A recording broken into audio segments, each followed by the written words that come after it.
Yo tout le monde, c'est Younes, comment allez-vous? En tout cas moi ça va super bien puisque aujourd'hui on se retrouve pour une nouvelle vidéo. Donc c'est mon premier top 10 sur la chaîne Les Tops de Younes.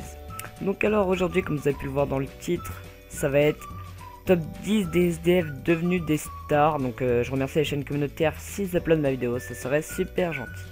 Donc on va commencer tout de suite les gars, à la 10e position avec Halle Berry, né le 14 août 1966 à Cleveland, à une période plutôt difficile, car oui, en effet, pendant sa jeunesse, l'actrice a décidé de partir s'installer à Chicago. Arrivée sur place, celle-ci n'eut d'autre choix que de dormir pendant quelques temps au sein d'un refuge pour sans-abri. Elle est maintenant connue mondialement en tant qu'actrice, où son film le plus populaire est sorti en 2001. En 9e position, on se retrouve avec Charlie Chaplin. Charlie Chaplin, du nom Charles Spencer Chaplin, a eu une enfance plutôt compliquée. Lui qui jouait un rôle de muet dans ses films, a passé son enfance à errer dans les rues de Londres. Un père décédé et une mère en hôpital psychiatrique, Charlie Chaplin n'a pas grandi dans la soie. Il est décédé le 25 décembre 1977. En 8e position, on se retrouve avec Daniel Craig, qui est un acteur, producteur et scénariste britannique, né le 2 mars 1968 à Chester, en Angleterre.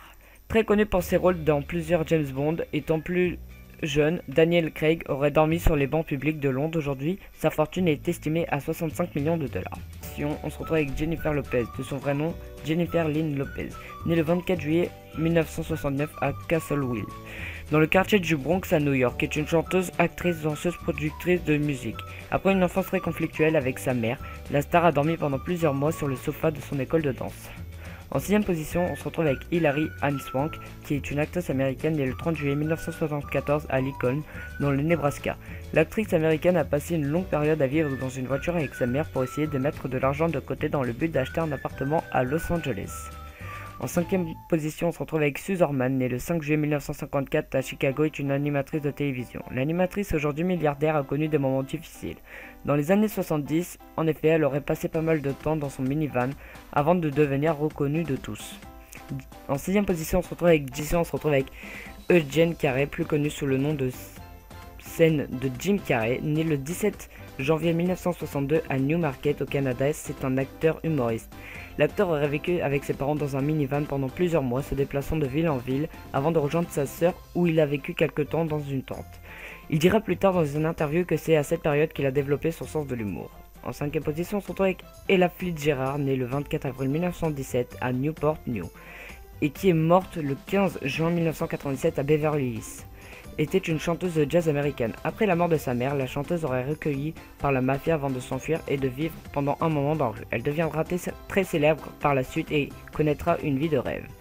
En 4e position, on se retrouve avec Philip Calvin McGraw, né le 1er septembre 1950, plus connu sous le nom de Dr. Phil, est une personnalité de la télévision américaine, écrivain et ancien psychologue. Le célèbre docteur devenu très riche, reconnu aujourd'hui, vivait dans une voiture au Kansas avec son père.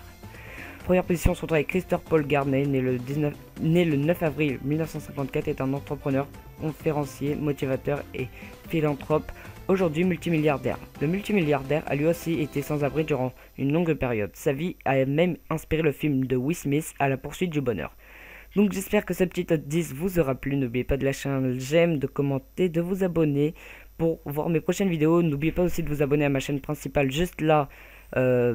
Comme ça, au moins vous serez averti de mes nouvelles vidéos sur ma chaîne principale et secondaire. En tout cas, je remercie encore les chaînes communautaires de m'avoir upload et puis on se retrouve dans de nouvelles vidéos. Salut!